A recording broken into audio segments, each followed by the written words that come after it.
Start with it. अब हमने जो टॉपिक पढ़ना है उसका नाम है कंसेप्ट ऑफ डिसीज, कि डिसीज का क्या कंसेप्ट है। The term disease is defined by many ways, मतलब एक डिसीज को डिफाइन करने के बहुत सारे हमारे पास तरीके होते हैं। तो देखते हैं कौन कौन से हैं। डिसीज इज अ फिजियोलॉजिकल और साइकोलॉजिकल डिसफंक्शन, फिजियोलॉजिकल और साइकोलॉजिकल डिसफंक्शन। तो क्या होता है फिजियोलॉजिकल और साइकोलॉजिकल?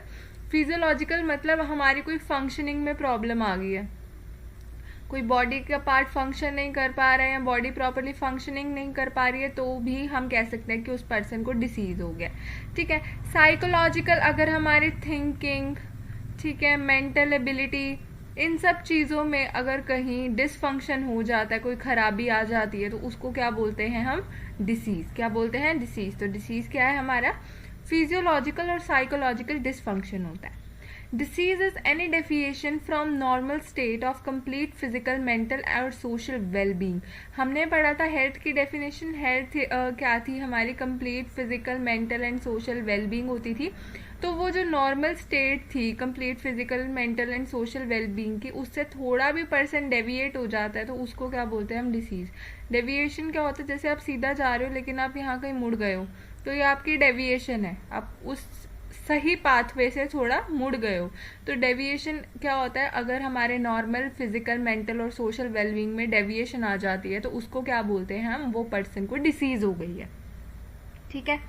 उसके बाद आता है disease is a condition of the body or some part or organ of the body in which its functions are disturbed. Disease एक ऐसी कंडीशन है बॉडी की जिसमें या तो उसका कोई पार्ट या कोई उसका ऑर्गन बॉडी का, उसका जो फंक्शन है वो डिस्टर्ब हो गया। ठीक है। मतलब जैसे कि फॉर सपोज हम बात करें किडनी का, तो किडनी का काम क्या होता है? यूरिन बनाना, हमारे को टॉक्सिन्स ब्लड में से निकालना। ठीक है। तो क्या है, अगर हमें डिसीज है तो किडनी की डिसीज है हमें, तो क्या है, वो किडनी ढंग से काम नहीं कर पा रही है, अपना काम नहीं कर रही है, तो वही हो गया, उसके फंक्शन क्या हो गए? डिस्टर्ब हो गए। तो ये स्टेट क्या करेगी? इसको क्या कहते हैं हम? क्या कहते हैं? डिसीज। ठीक है। The WHO has not defined the disease because disease has many shades ranging from subclinical cases to severe illness। WHO ने आज तक डिसीज को डिफाइन नहीं किया है क्योंकि इसके बहुत सारे रेंजिंग फैक्टर्स होते हैं। जैसे कि किसी को कॉमन कोल्ड है, किसी को खांसी जुकाम नॉर्मल है, तो बहुत माइल्ड होगी, कहने को तो डिसीज है लेकिन माइल्ड होगी। लेकिन कईयों को हार्ट फेलियर हो जाता है, ऑर्गन फेलियर हो जाता है, वो कितनी सीवियर डिसीज है। तो इसके जो चीज़ें हैं, ये डिसीज है, वो वेरी करती है from sub clinical cases to severe illnesses पे, इसलिए WHO ने इसको डिफाइन नहीं किया है। अब हम बात करें नेचुरल हिस्ट्री ऑफ डिसीज के बारे में। The term natural history of disease signifies the way in which a disease evolves over time from the earlier stage of pathogenesis phase to its termination as recovery, disability और death in the absence of treatment और prevention. सबसे अच्छा example आज की date में है corona virus. Trending है, पता ही है सबको, कोरोना वायरस की बीमारी फैली हुई है ना। तो क्या है कि disease, natural history of disease, इन्होंने क्या बोला है कि इसमें एक डिसीज कैसे इवॉल्व हो रही है, कैसे टाइम के साथ इवॉल्व हो रही है। ठीक है। मतलब पहले कैसी थी वो अर्लियर स्टेज पर। अब आपको पता है कि जब वो स्टार्टिंग में चाइना वुहान में स्टार्ट हुआ था कोरोना का पहला केस, तो अगर वहाँ से स्टार्ट हुई थी तो आपको पता है वहाँ पे पहले साइन एंड सिम्टम्स क्या आ रहे थे? खांसी जुकाम बुखार।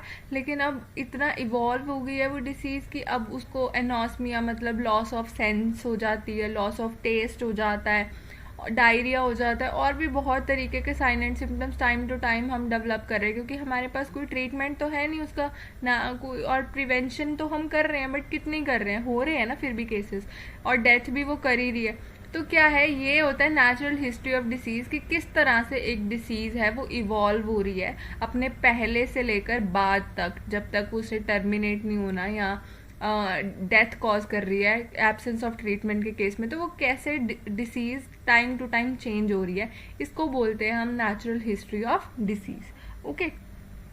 Disease results from a complex interaction between person and agent, disease agent and the environment। तो क्या होता है, एक पर्सन, एक एजेंट और एक एनवायरनमेंट, इनका इंट्रैक्शन होता है। ठीक है।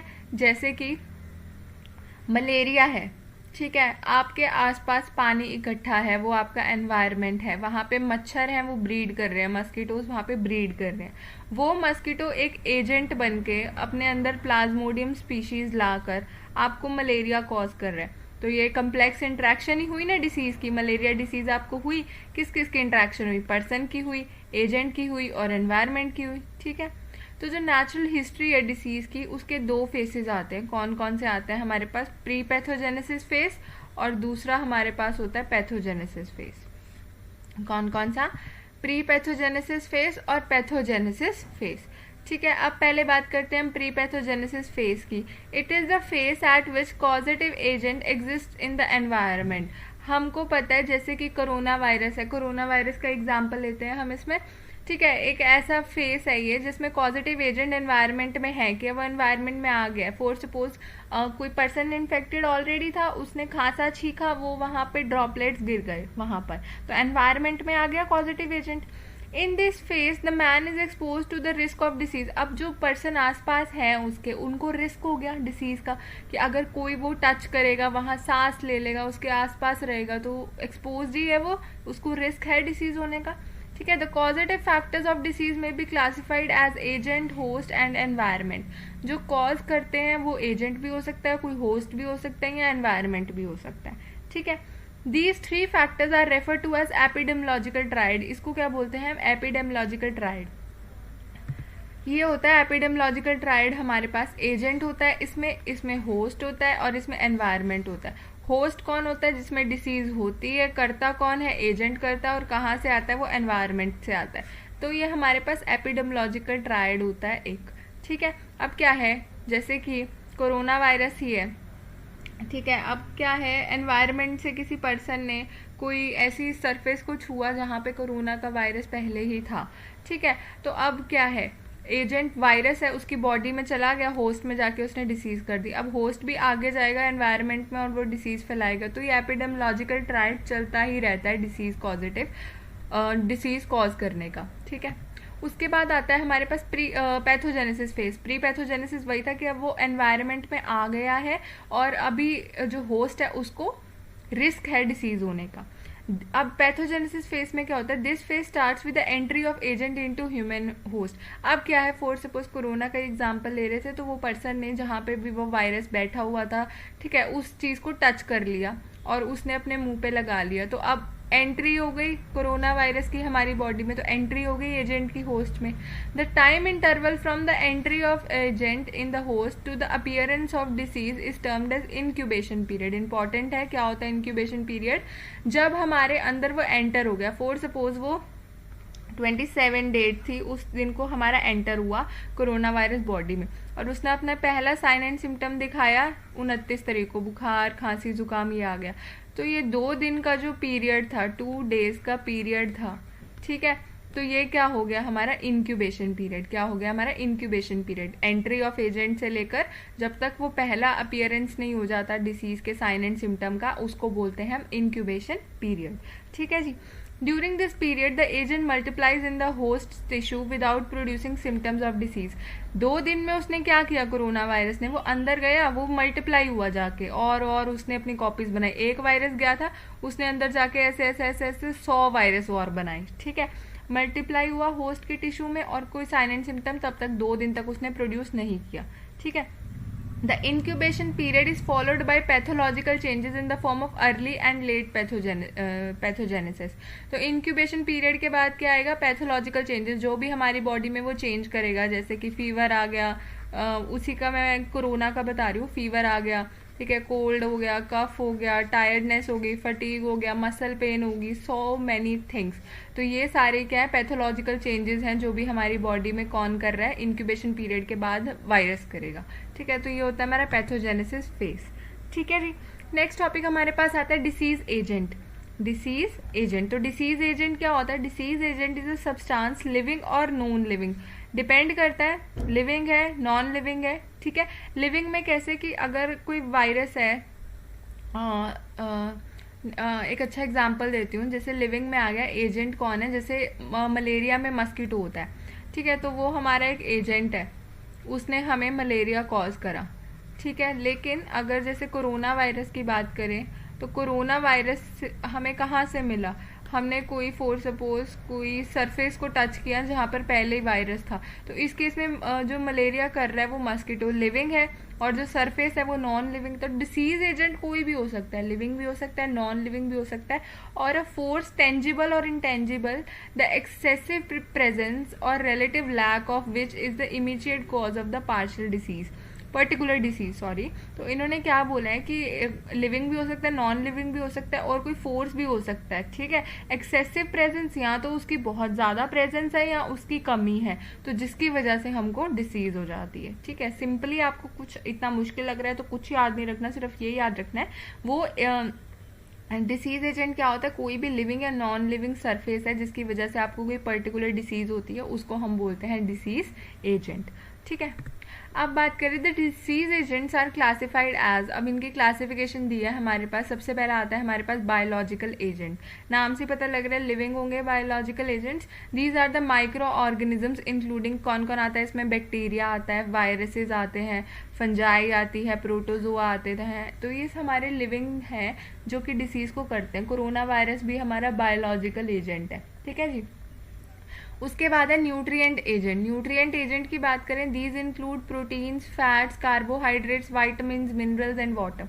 अब न्यूट्रिएंट एजेंट्स में क्या होता है, न्यूट्रिएंट में जो जो हमारी खाने की चीज़ें हैं, जैसे कि अगर प्रोटीन की कमी होगी तो हमें पीईएम हो जाएगा, प्रोटीन एनर्जी माल न्यूट्रिशन, ये भी हमारी डिसीज है, ठीक है। अगर कार्बोहाइड्रेट्स का हुआ तो बॉडी में वीकनेस आ जाएगी हमको, ये भी डिसीज हो गई। वाइटामिन हो गया, वाइटामिन की कमी, जैसे वाइटामिन ए की डेफिशिएंसी हो गई तो हमें नाइट ब्लाइंडनेस हो जाएगी। मिनरल्स की कमी हो गई तो कुछ हो जाएगा, वाटर की कमी हो जाएगी तो कुछ हो जाएगा। तो ऐसे ऐसे हमें न्यूट्रिएंट एजेंट्स भी हैं जो कि हमारी बॉडी के डिसीज, मतलब बॉडी में डिसीज कॉज करते हैं, ठीक है। फिजिकल एजेंट्स की बात करें, अगर हम फिजिकल एजेंट्स में आ जाएगा heat, cold, humidity, radiation, electricity, pressure, sound. Electricity जैसे आपको करंट लग गया, ठीक है। हीट, अगर आपको हीट स्ट्रोक हो गया, ठीक है। कोल्ड, अगर आपको फ्रॉस्ट बाइट हो गई। तो ये सारी डिसीजेज हैं जो कि कॉज होती हैं बाय फिजिकल एजेंट्स, ठीक है। फिर आता है केमिकल एजेंट्स। केमिकल एजेंट्स में हमारे पास आता है एंडोजीनस आता है और एक्सोजीनस आता है। एंडोजीनस में क्या एग्जाम्पल दिया उन्होंने, जैसे कि जो अंदर रहती हैं चीज़ें, एंडो मतलब जो अंदर रहती है, हमारे अंदर रहती है जो चीज़ें, ठीक है। तो ये एंडोजीनस में कौन कौन हो गया, यूरिया हो गया, बिलीरुबिन हो गया, यूरिक एसिड हो गया, कोलेस्ट्रॉल हो गया। तो जैसे बिलीरुबिन बढ़ गया तो जॉन्डिस हो जाता है, यूरिक एसिड बढ़ गया तो कोई और बीमारी लग गई, कोलेस्ट्रॉल बढ़ गया तो हमें हार्ट फेलियर या हाइपरटेंशन होने के चांसेस हैं। तो ये हमारे कुछ केमिकल एजेंट्स हैं जो बॉडी के अंदर प्रेजेंट होते हैं और जो डिसीज करते हैं।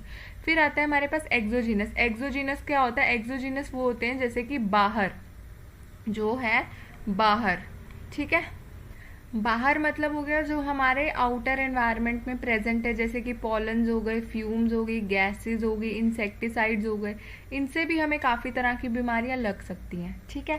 फिर आता है हमारे पास मैकेनिकल एजेंट्स। मैकेनिकल एजेंट्स में आ गया वाइब्रेशन, क्रॉनिक फ्रिक्शन, एक्सीडेंट्स वगैरह भी हमारे इसी में ही आते हैं, ठीक है। और other mechanical forces that lead to trauma, कोई हाई प्रेशर फोर्स लगा रहा है हम पे, तो ये सारे कौन से हो जाएंगे, मैकेनिकल एजेंट्स।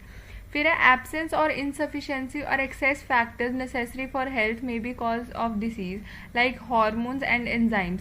अब कुछ बॉडी में हार्मोन ज़्यादा हो जाए, जैसे ग्रोथ हार्मोन ज़्यादा हो गया हमारी बॉडी में तो हमें गिगैंटिज्म हो जाता है, ठीक है। और अगर वो कम रह गया ग्रोथ हार्मोन तो हमें ड्वार्फिज्म हो जाता है, छोटी रह जाती है हाइट, ठीक है। तो यही होता है हमारे पास कि अगर कोई एब्सेंस है या इनसफिशिएंसी है, कुछ कमी वगैरह रहती है या काफ़ी ज़्यादा है, अगर जो भी चीज़ें हमारे डिसीज़ कॉज करती हैं, जैसे कि हार्मोन्स हो गए, एंजाइम्स हो गए बॉडी में, तो ये भी हमारे डिसीज़ के लिए एजेंट बन जाते हैं, ठीक है।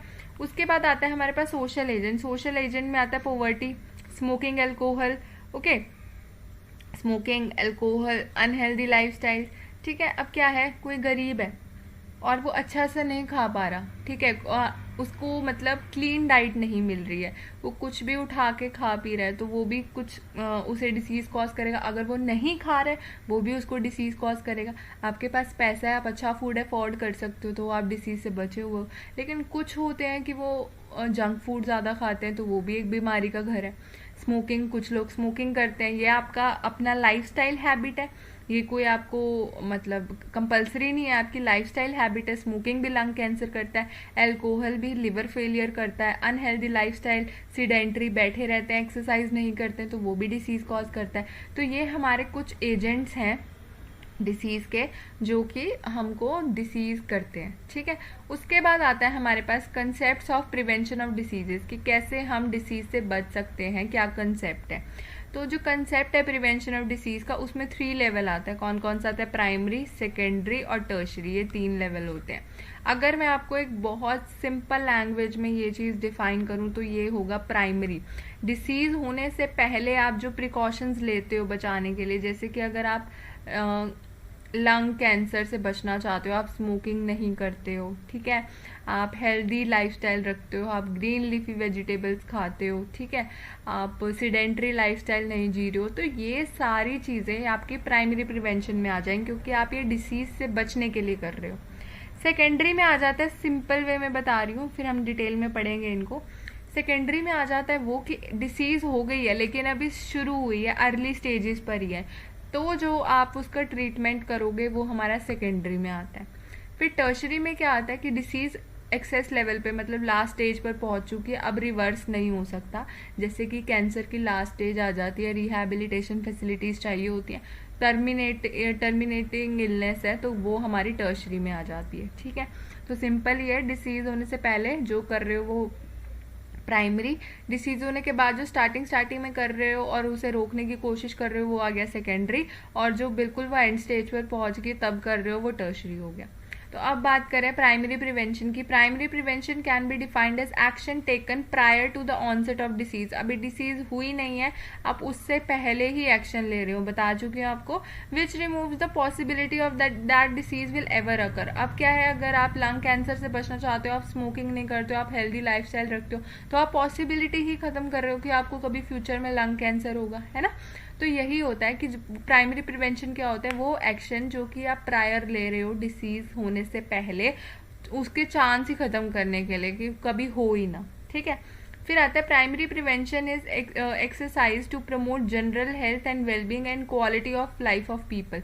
तो प्राइमरी प्रिवेंशन आप जनरल हेल्थ के लिए भी ले सकते हो, अपनी हेल्थ अच्छी करने के लिए और अपने वेलबींग को अच्छा करने के लिए और अपनी लाइफ की क्वालिटी बढ़ाने के लिए, ठीक है। The concept of primary prevention is now being applied to the prevention of the chronic disease like hypertension and cancer.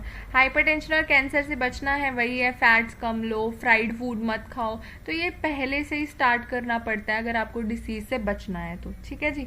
Primary prevention is the safest and low cost way of prevention of disease. सबसे safe तरीका, कोई दवाइयाँ नहीं खानी पड़ती है इसके लिए, और लो कॉस्ट है। कौन सा पैसा लग रहा है आपका, पैसे बच ही रहे हैं अगर आप फ्राइड फूड नहीं खा रहे हो, जंक फूड नहीं खा रहे हो, स्मोकिंग नहीं कर रहे हो, ठीक है। तो ये था हमारा प्राइमरी प्रिवेंशन। अब बात करते हैं हम सेकेंडरी प्रिवेंशन के बारे में। तो सेकेंडरी प्रिवेंशन में क्या कहते हैं, secondary prevention can be defined as action which are taken to the हाफ the progress of a disease at its early stage. अभी डिसीज हुई है, अर्ली स्टेज पर है और आपको उसकी कॉम्प्लिकेशंस को प्रिवेंट करना है कि वो आगे ना बढ़े, तो जो एक्शंस आप तब उसको रोकने के लिए लेते हो वो कौन से हो गए, हमारे सेकेंडरी प्रिवेंशन, ठीक है जी। Secondary prevention arrest the disease process by early diagnosis and treatment. आपने फटाफट उसको देखवाया कि डायग्नोस करवाया कि हाँ मुझे ये बीमारी है, और आपने उसका बहुत अच्छे से ट्रीटमेंट किया, तो आपकी डिसीज वहीं पर अरेस्ट हो जाएगी, ठीक है। तो वो हो गया, रुक जाएगी मतलब, तो वो हो गया हमारा सेकेंडरी प्रिवेंशन, ठीक है। फिर है secondary prevention is an important tool in the control of transmission of disease. ये भी हमारा एक बहुत अच्छा तरीका है कंट्रोल करने का ट्रांसमिशन ऑफ डिसीज। जैसे कि अगर फॉर सपोज आपको डायबिटीज से बचना है, ठीक है, तो आप पहले ही उसकी प्रिवेंशन ले रहे हो, आप पहले ही देख रहे हो क्योंकि वो हेरिडिटरी है, वो आगे ट्रांसमिट होगी, ठीक है। और person to person, for suppose corona virus है तो आप खुद ही अपने आप को सेल्फ आइसोलेट करके रख लो ताकि औरों को ना फैले, तो ये भी हमारा एक इंपॉर्टेंट टूल आता है सेकेंडरी प्रिवेंशन में, ठीक है। The health programmes of government are usually at the level of secondary prevention. जो गवर्नमेंट के हेल्थ प्रोग्राम्स होते हैं वो कहाँ कौन से लेवल के होते हैं, सेकेंडरी प्रिवेंशन। लोगों को सेकेंडरी प्रिवेंशन प्रोवाइड करनी होती है, उनका मेन टारगेट ये होता है, ठीक है। It is often more expensive, उससे तो थोड़ी एक्सपेंसिव है और लेस इफेक्टिव है। अब गारंटी थोड़ी है कि हर बीमारी से आप ठीक हो जाओगे, है ना, तो वही है, उससे महंगी भी है प्राइमरी प्रिवेंशन से और लेस इफेक्टिव भी है। तो ये था हमारा सेकेंडरी प्रिवेंशन। अब बात करें हम टर्शरी प्रिवेंशन की, तो टर्शरी प्रिवेंशन में क्या कहा गया है कि ऑल मेजर्स जो आप काम कर रहे हो available to reduce or limit impairment and disabilities, minimize the suffering caused by existing departures from good health and to promote the patient adjustment to irremediable condition. क्या बोला गया है कि ऑल मेजर्स, वो सारे काम आप करोगे रिड्यूस करने के लिए और लिमिट करने के लिए। रिड्यूस मतलब कम करने के लिए या रोकने के लिए जो भी आपको इम्पेयरमेंट्स या डिसेबिलिटीज हो रही है उस चीज़ से, और अपनी सफरिंग को कम करने के लिए। जैसे कि अब पता ही है कैंसर है किसी पेशेंट को, लेकिन उसको पेन हो रही है तो आप पेन किलर्स दोगे उसको, तो वही है मिनिमाइज सफरिंग कर रहे हो आप उसकी, ठीक है। Caused by existing departure from good health, अब आपकी अच्छी हेल्थ तो जा चुकी है, अब क्या हो रहा है, to promote the patient adjustment to irremediable condition. Irremediable condition मतलब होता है कि जो अब ठीक नहीं हो सकती, ठीक है। अब उसको एडजस्ट करने के लिए आप उसको साइकोलॉजिकल सपोर्ट दोगे, आप उसे सहानुभूता दोगे कि कुछ नहीं होता, सब ठीक होगा, भगवान पे विश्वास रखो, ठीक है, अब हो गया है तो अब इतना मत सोचो, अब आगे का अपना लाइफ जितना रहता है उतना जियो। तो वो सारी चीज़ें हमारी किस में आ जाएंगी, टर्शरी प्रिवेंशन में आ जाएंगी, ठीक है। Tertiary prevention includes disability prevention and rehabilitation of the patient. Tertiary prevention में कहता है डिसेबिलिटी प्रिवेंशन, ताकि आगे पर्सन को और कोई डिसेबिलिटी ना हो, और रिहैबिलिटेशन करेंगे पेशेंट की, जैसे कि अगर कुछ जैसे कि जो ड्रग एडिक्ट्स होते हैं उनको भी हम रिहैब सेंटर में डालते हैं ताकि उनको हम अच्छी चीज़ें सिखा सकें, उनको प्रोडक्टिव बना सकें, ठीक है। तो अब इंटरवेंशन है हमारे पास। नेक्स्ट टॉपिक इंटरवेंशन होता क्या है, any measure taken to intervene or interrupt the natural sequence of the disease is termed as intervention. अब क्या है, नॉर्मली डिसीज हो रही है, जैसे पहले दिन x लेवल पे थी, दूसरे दिन 2x लेवल पे होगी, तीसरे दिन 3x लेवल पे होगी। आप इनको 1x से 2x होने के लिए रोकने के लिए जो चीज़ें करोगे उनको बोलते हैं इंटरवेंशन। इंटरवेंशन होता है सिंपली आप पेशेंट्स को जो आप चीज़ें करोगे वो इंटरवेंशन में ही इंक्लूड होती है, ठीक है। इंटरवेंशन इंक्लूड क्या क्या आता है इसमें, ट्रीटमेंट, पेशेंट का आप ट्रीटमेंट कर रहे हो, एजुकेशन प्रोवाइड कर रहे हो उसको हेल्प कर रहे हो, उसको सोशली सपोर्ट कर रहे हो, तो ये सारा काम किस में आ जाता है, हमारा इंटरवेंशन के अंडर आ जाता है, ठीक है जी। उसके बाद है द मोड्स ऑफ इंटरवेंशन आ रहा है, अब कैसे कैसे कर सकते हो आप। सबसे पहले हेल्थ प्रमोशन, क्या है, health promotion. Health promotion is intended to strengthen host by improving the general health and quality of life of individual and communities। तो हेल्थ को हम कैसे प्रमोट, हेल्थ प्रमोशन का मेन काम क्या होता है कि होस्ट को स्ट्रांग बनाना, उसकी इम्प्रूव करना हेल्थ को। हेल्थ प्रमोशन है ना, हेल्थ को प्रमोट कर रहे हो आप, अच्छा कर रहे हो, और उसकी क्वालिटी ऑफ लाइफ को बढ़ाना, किसको, इंडिविजुअल को भी। अगर इंडिविजुअल्स ठीक रहे तो कम्युनिटी भी ठीक रहेगी, है ना। The important intervention for health promotion, health promotion के लिए आप क्या क्या इंटरवेंशन ले सकते हो, उसको हेल्थ एजुकेशन, उसको चीज़ें सिखाओ कि हाथ धो, ठीक है, हाथ धो के खाना खाओ और मास्क पहनो, बहुत सारी चीज़ें आप सिखा सकते हो उनको। एनवायरमेंटल मॉडिफिकेशन करने को बोल सकते हो, पानी मत जमा होने दो, अपने आस पास साफ सफाई रखो, तो ये सारे एनवायरमेंटल मॉडिफिकेशन आ गए। न्यूट्रिशनल इंटरवेंशन बोल सकते हो, न्यूट्रिशन में आप उसको बोलो हरी सब्जियां खाओ, ठीक है, प्रोटीन के लिए अंडे खाओ, तो ये सारी चीज़ें आ गई। लाइफस्टाइल एंड बिहेवियरल चेंजेस, आप उसको बोलो बैठो मत, डेली एक्सरसाइज किया करो, ठीक है, स्मोकिंग मत करो, अल्कोहल मत पियो, तो ये सारे हमारे हेल्थ प्रमोशन में आ जाते हैं, ठीक है। हेल्थ प्रमोशन के बाद आती है स्पेसिफिक प्रोटेक्शन, ये तो आप जनरल लेवल पे कर रहे हो, ये तो आप किसी भी पेशेंट को बोल सकते हो, आप कैंसर वाले पेशेंट को भी बोल सकते हो, ठीक है, या आप डायबिटीज़ वाले पेशेंट को भी बोल सकते हो, या आप हार्ट फेलियर वाले पेशेंट को भी, किसी को भी बोल सकते हो आप, हर डिसीज बचाने के लिए है, कोई स्पेसिफिक तो नहीं है।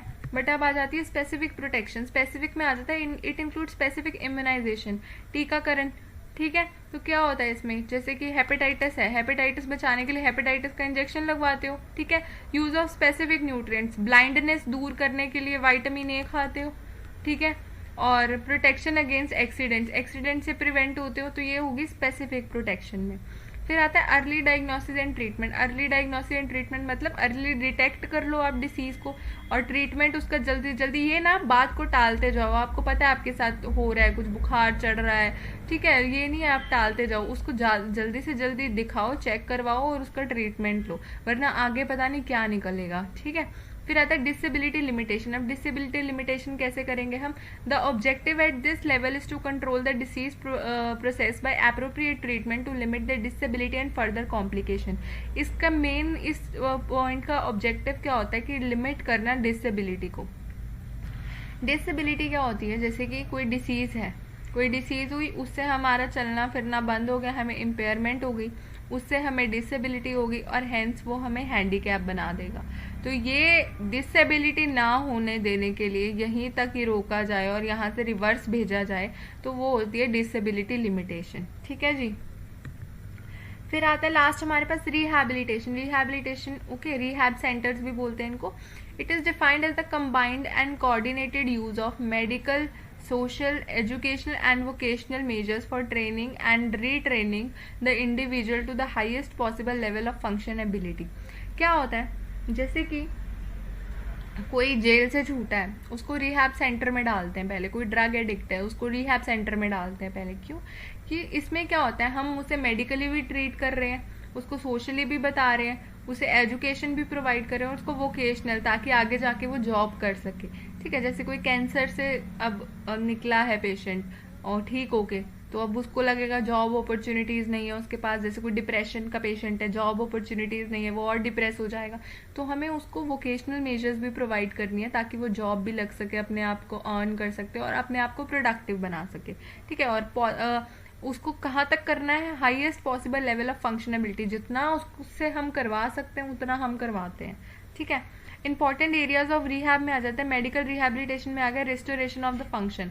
वही कि जैसे कि अगर ड्रग एडिक्ट है तो उसको मेडिकली हम उसको फ्लूट्स चढ़ा रहे हैं, मेडिसिन दे रहे हैं, ताकि वो उसका जो फंक्शन है दोबारा से रिस्टोर हो जाए। ठीक है, वोकेशनल में आ गया restoration of the capacity to earn a livelihood. अगर उसे अपना पैसा कमाना है, अपनी जिंदगी गुजारनी है, तो उसके लिए हम उसे वोकेशनल ट्रेनिंग भी प्रोवाइड करते हैं। फिर आता है हमारे पास सोशल। सोशल में क्या होता है, restoration of the family and social relation. अब फैमिली ना बोले, अपने जाके फ्रेंड्स ना बोले, तो कैसे उससे डील करना है, कैसे रिस्टोर करने हैं, अच्छे रिलेशनशिप्स बनाने हैं, वो भी सिखाया जाता है। फिर आता है हमारे पास साइकोलॉजिकल। साइकोलॉजिकल में रेस्टोरेशन ऑफ पर्सनल डिग्निटी, खुद की इज्जत उसमें बढ़ाते हैं। ठीक है, कॉन्फिडेंस लेवल बढ़ाते हैं, ताकि बाहर जाके कल को वो ये ना सोचे कि मैं ड्रग एडिक्ट था यार, मैं ये था, मैं वो था, तो उसको ये भी हम चीज़ें प्रोवाइड करते हैं, सेल्फ कॉन्फिडेंस भी प्रोवाइड करते हैं। तो ये था हमारा रिहैबिलिटेशन। सो हमारा फर्स्ट यूनिट इसका कंप्लीट है, and hope you will get to know that what is health and what are its concept as well, and hope you'll understand, and thanks for watching.